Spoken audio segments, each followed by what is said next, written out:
খুলনা সদর sub registry অফিসের ছাদের একাংশ ধসে পড়েছে। দুপুরে হঠাৎ বিকট শব্দে ছাদ ধসে পড়লে রেজিস্ট্রি অফিসের কর্মকর্তা-কর্মচারী ও সেবা প্রত্যাশীদের মধ্যে আতঙ্ক ছড়িয়ে পড়ে। তবে ছাদ ধসের ঘটনায় কোনো হতাহতের ঘটনা ঘটেনি।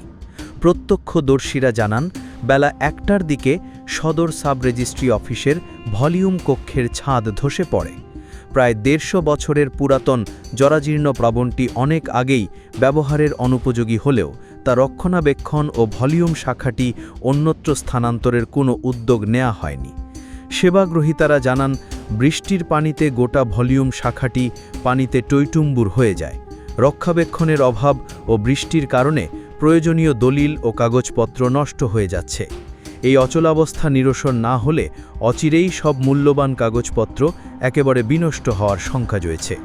এখানে ২০০ বছর আগের থেকেই এখানে অনেক দলিল বা রেকর্ডে কাগজপত্র আছে।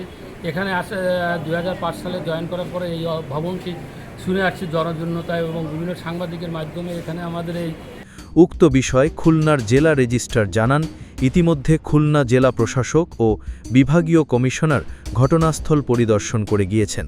অতি দ্রুত অফিসটি অন্য স্থানে সরিয়ে নেওয়া হবে। আপনারা জানেন যে এটা একটা টেন্ডার হয়েছিল, পাটকলন হয়েছিল।